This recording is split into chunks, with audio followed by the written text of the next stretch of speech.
গরমকালে দুপুরবেলা কিন্তু এই শুক্তোটা আমি প্রায়ই বানিয়ে থাকি। একদমই হালকা হয় আর খেতে কিন্তু দারুণ হয়।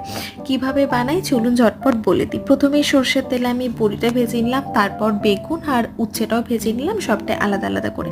তারপরে দিয়ে দিলাম সর্ষের তেল, আর ফোড়নে দিয়ে দিয়েছিলাম একটুখানি তেজপাতা, শুকনো লঙ্কা আর একটু পাঁচফোড়ন। তারপর লম্বা লম্বা করে কেটে রাখা আলু, গাজর আর পটলটাও ভেজে নিচ্ছি। আপনাদের কাছে পেঁপে থাকলে আপনারা সেটাও দিয়ে দিতে পারেন। দিয়ে একটুখানি লবণ দিয়ে আমি সেগুলো সেদ্ধ করে নিই। তারপর 1 চামচ মতো আদা বাটা দিয়ে আমি ভালো মতো নাড়াচাড়া করে ভেজে নিলাম। তারপরে দিয়ে দিলাম একটুখানি পোস্ত আর সর্ষের পেস্ট। বাটি ধোয়া জলও দিয়ে দিলাম, আর সাথে দিয়ে দিলাম 1 বাটি মতো দুধ। তারপর সেটা ঢাকা দিয়ে ভালোভাবে একটু সেদ্ধ করে নিলাম। তারপর দিয়ে দিলাম আগের থেকে ভেজে রাখা বেগুন, উচ্ছে আর বড়িটা। তারপর একটু জল দিয়ে ভালোভাবে নাড়াচাড়া করে লবণ দিয়ে আবারও আমি ঢাকা দিয়ে কিছুক্ষণ সেদ্ধ করে নেব। তারপর লাস্টে একটু কাঁচা লঙ্কা, ঘি আর একটু চিনি দিলেই কিন্তু গরম গরম